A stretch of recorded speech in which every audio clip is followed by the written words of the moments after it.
weights as a beginner can feel super intimidating, or even if you've been going for a little while and maybe you're not seeing the results you want to see, because going to the gym and lifting weights can feel like a super intimidating thing to do. And that's honestly part of the reason why I avoided it for so many years. But the reason that I look toned and sculpted the way that I do now is a lot to do with weightlifting. And so today I want to share with you 12 things that I learned, or 12 things I wish I knew before I had started weightlifting, because I could have really benefited from a video like this when I was just getting started lifting weights in the gym. And honestly, if I'd had this video, I might have started lifting weights so much sooner, because it is exactly the recipe that I needed, and it might be the same for you. So let me help you walk into the gym feeling confident to lift those weights. Let's get started. What's up, mamas? Alexandria here, 36-year-old toddler mom.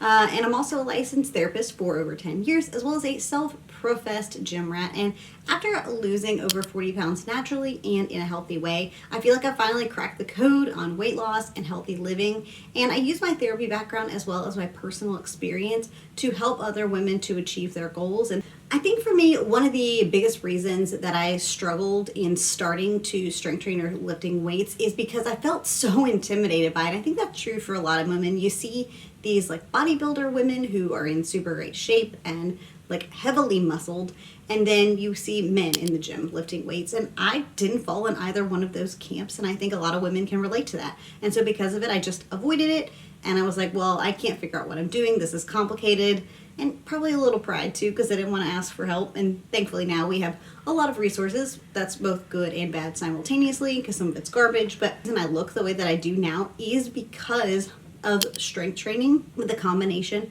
of living in a calorie deficit, because that's the reality, is you have to live in a calorie deficit and build muscle, or live in a calorie surplus and build muscle, depending on kind of the look that you're going for. But if you're looking for toned and sleek, that really does require strength training and building muscle while being in a calorie deficit if you're not already a certain body fat percentage. That's just sort of the way that it goes. And I just wish I had known so much sooner the impact of strength training for me. And honestly, I would have started so much sooner if I'd only known. And with that, number one is I wish I had known the impact of my physique on strength training. I really wish someone had told me back in the days when I was doing the like 10-minute abs challenges or the hourglass figure challenges back in the day on YouTube, like circa 2007 or so.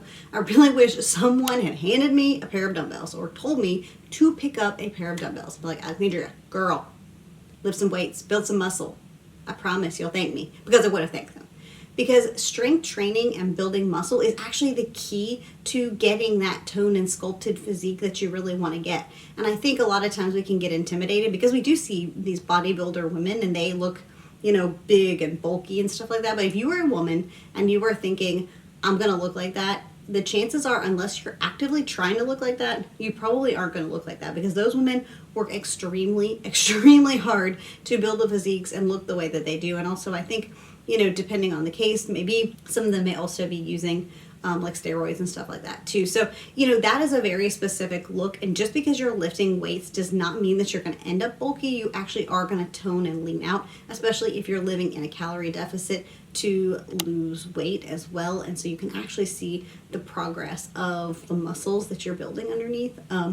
It's just a really powerful process, and I wish somebody had told me back in the day. And again, it's no like shame to any of these like kinds of workouts and stuff, but for me, I needed to build that muscle first. I couldn't just be like a Pilates princess and like that work for me in the current physique that I was in. That might work for some women, but that didn't work for me. And so if you're in that situation where you're doing like the Pilates and stuff and you feel like your body's not changing, pick up a pair of dumbbells. I promise you. Just trust your girl, okay? Number two is complicated is not always better. And let me tell you what I mean by this. So, well, I mean a lot by this actually, but one of the main things I mean is that I think we see, especially like on Instagram, and I think it's on TikTok too, this sort of idea of all these different like compound movements where you need to like squat and press and all those sort of things at the same time, or you need to be like doing a kick while you're punching and all these sort of things. And realistically and truthfully, you don't need to be complicated with your strength training moves to actually build the muscle that you want to build. And in some cases, you're actually doing yourself a disservice by doing that, because let's say, for example, you're doing one of those like squat to press type moves. I do love a good squat to press, don't get me wrong. It's a great full body movement. But if I'm trying to build my leg muscles, my legs are stronger than my arms. So I have to choose a weight that's going to match what I can load on the top half, even though my bottom half is stronger. So I can't adequately train my legs if I'm training my arms simultaneously. So rather than using these like super complex moves at the gym and like trying to copy all this fancy schmancy stuff, stick with the basics. You know, a simple RDL, a basic shoulder press, like those things will do the trick. You don't need to do something super fancy or complicated in the gym to make it work for your body. Sometimes basic, sometimes simple is so much better and will actually get you where you want to go faster. Number 3, muscle soreness fades with time. I think one of the things I see, and I see this in the Caroline group a lot, in case you don't know, I'm a Gervinator, and that's primarily who I strength train with. And I see this a lot in the Facebook group of like, oh, I'm really sore. Will this ever get better? Or how long does it take for the soreness to go away? And it really, truly, the soreness does go away over some time. I feel like for me, typically it's a couple of like weeks really of training until my body has been adapting to it. So like for instance, if I have to take time off from being sick or something like that, usually it's a couple of weeks, but that will fade. And just because you're not getting sore doesn't necessarily mean you haven't had a good workout. So don't underestimate or overestimate soreness, because yes, muscle soreness can be a challenge on the front end of weightlifting, so you might be sore for the first little bit, but I promise that's not going to stick around. And when you get more advanced or you continue to practice, your body does adapt to that, and so you won't feel the muscle soreness as much unless you do a more intense version of a workout. Does that make sense?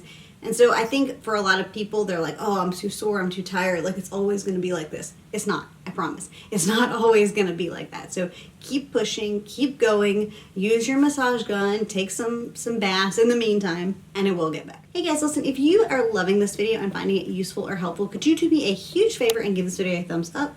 It lets you to know that this video is useful or helpful so that it can share it out to others just like us who want to talk about weightlifting. And if you do love it here, I would absolutely love if you would subscribe and come and be part of the family. Let me be your non-judgy mom friend who comes alongside you to help you reach your goals. Number 4, you need a plan. I say this as the person who would roll up in the gym and I would try to go lift weights with my now husband, and I would just like throw some weights around. Not literally throw some, but like I would just like pick some random stuff to do. I'd just be like, oh, well, that guy's doing that and that person's doing that. I'll just do those things. And so I never saw any progress because I didn't have a proper training program. And we, again, live in the era where there are lots of great training program options out there, both free and not free. So, you know, there are great YouTube options. Some of my favorites are Caroline Gervin. Sydney Cummings offers some good stuff, especially if you're a beginner. And Heather Robertson is pretty good. She's sort of that like in-betweeny. I've done reviews on these people. If you want to see that, I'll link it for you. And more to come. So if you've got a question about a specific content creator, please feel free to let me know. But the idea behind, you know, having a program is really, really crucial to actually seeing the progress you want to see. You can't just go into the gym and just pick up like whatever weights you feel like. You really do need a plan to actually see muscle growth, because going in there without a plan, you probably feel pretty silly. I know I used to feel pretty silly, like just like kind of throwing some weights around, but B, you're not going to see progress. And when you don't see progress, then you're going to get mad and then you're going to quit. When all along, if you had stayed the course and actually chosen a program that was worth your while, you would have seen the results you wanted to see. And that was my experience too, because I was one of those people who would go in and just sort of like throw the weights around. I would just do some random stuff and then I would leave, and I never saw any progress that way. So it's like, oh, well, weightlifting's not for me. It wasn't until I actually had a program in place and was actually consistently lifting weights and, you know, strength training on a consistent basis with a plan and a program from somebody who knew what they were doing, in this case, Caroline Urban, to actually see the changes in my body over time. And it does take time. Number 5, protein is your best friend. Eat the protein. Drink the protein shakes, because A lot of times for me, I would underfuel. I would go to the gym and I would exercise, but then part of the reason I wasn't building muscle is because I wasn't having an adequate protein source before, during, or after my meal. I wouldn't drink protein shakes. I wouldn't eat enough, regular protein sources like eggs, chicken, things like that. And so I wasn't actually able to properly prepare my muscles after the exercise.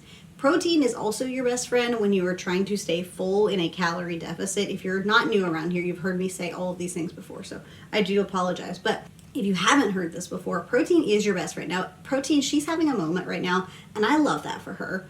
But we've gone a little off the deep end with the protein crazy, so let's reel it back a smidge. And, you don't necessarily need to have, protein in every single thing that you do. You don't need to drink chicken broth in your hot chocolate.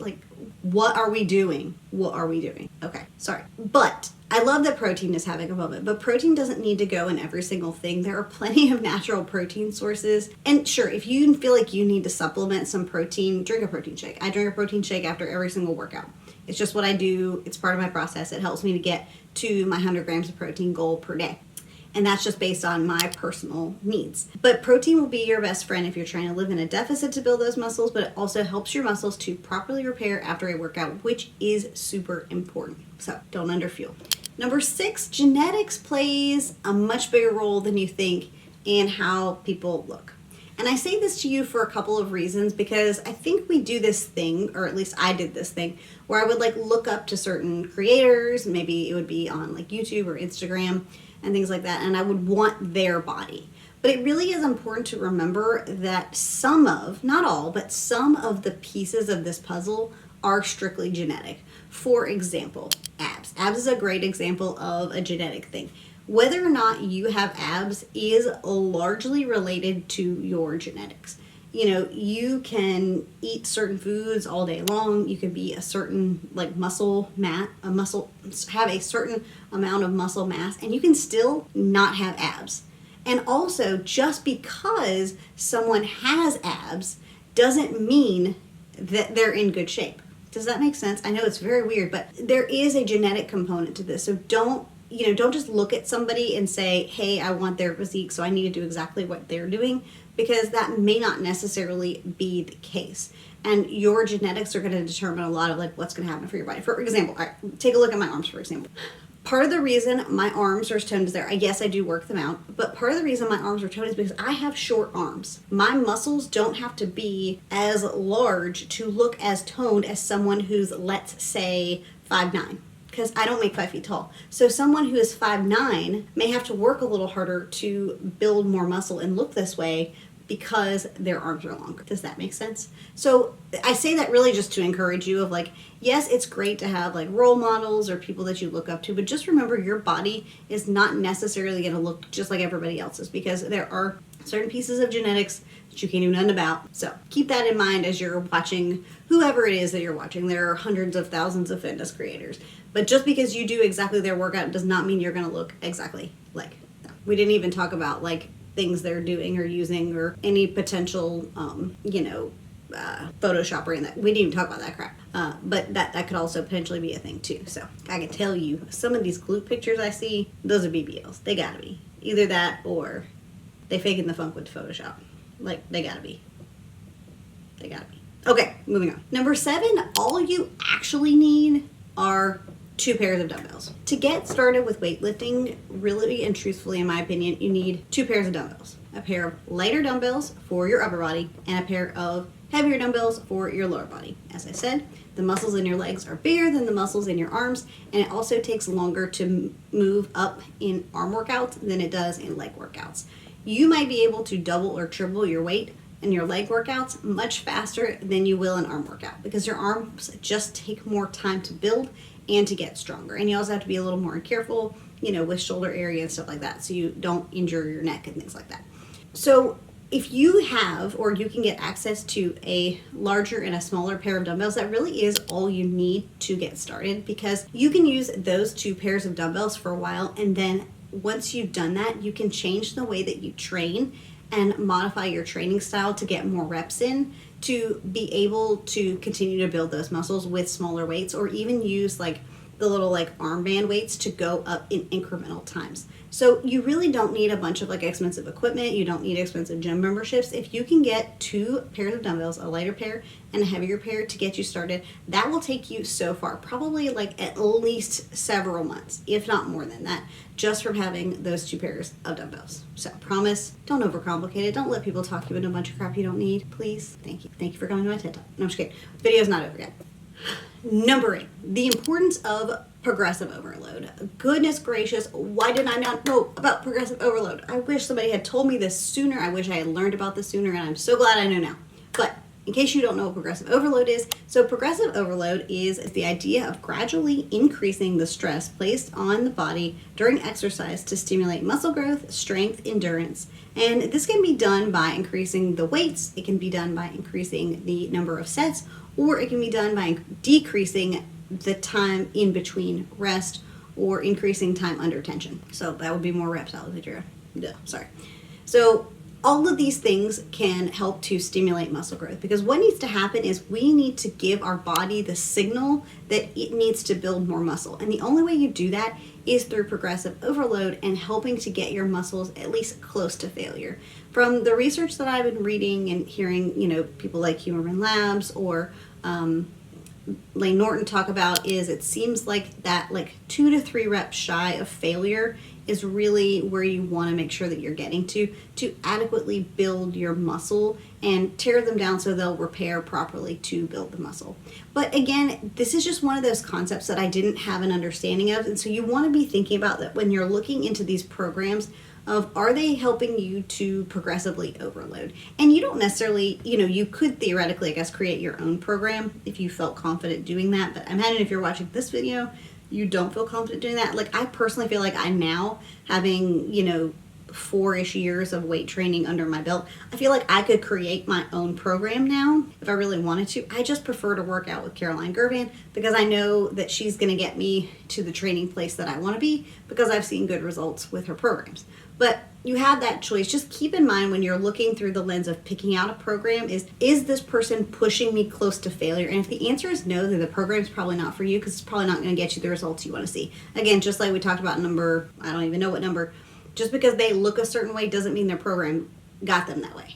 So, I know, it really sucks, doesn't it? But be looking for progressive overload, and understanding progressive overload is going to get you to the results that you want to see and actually build your muscle so that you can look the way that you want to look. Number 9, take the progress photos, take the video, and the measurements. These are all so important. And one of the things that, I'm really glad that I did this time that I haven't done times before is taking the photos and measurements, because oftentimes in the past I would use the scale as sort of my measuring stick for if I was improving or not. And the scale is just, for so many reasons, the scale is just not an accurate or adequate representation of progress. And so by taking the progress photos when you get very started to the very end, which there really is no end, but as you progress along, you can actually see the progress you're making. When you take measurements, you can physically see, hey, I'm growing inches or centimeters or millimeters in this area, or I'm decreasing centimeters, millimeters, inches in this area. And that's a really powerful tool to keep us going, because oftentimes when we look in the mirror, it's really interesting the way that body dysmorphia can show up. And I actually kind of think I need to do a whole video about it. Let me know if you want that. But the way it shows up is that we can't always necessarily see what we're looking at in the mirror. And sometimes that shows up in not noticing the progress. And this stuff takes time. And because it takes time and patience to actually grow, you kind of have to trust the process and trust that you are getting stronger and that you are building those muscles, even though on the front end you might not actually be able to see a ton of progress. And you may get some of those beginner gains just from, if you've never lifted weights before and you start lifting weights, you might notice some initial beginner gains, which are pretty cool, that might sort of jolt you along. But realistically speaking, the progress photos and the progress measurements are going to be your best friend, because then you can actually see what you're looking like and how you are changing in both tonality, in shape, and all of those things. Because realistically speaking, there's a decent chance that you may get on the scale and that may not be represented. You may have either gained weight or lost weight, or your weight may have stayed the same, and yet your body composition still could have changed if you're upping your protein and you're, going to the gym and strength training. There's a decent chance that your body composition is changing even if your weight isn't. So take the photos. Just do it, please. I know you're going to hate your first photo. You are absolutely going to hate it. You're going to be like, oh, this is the worst. I hate this. Why am I doing this? But I promise, future you will thank you. Because I feel like immense hatred, I'll be honest, towards my I used to. I don't really so much anymore because I feel like I'm not that person anymore.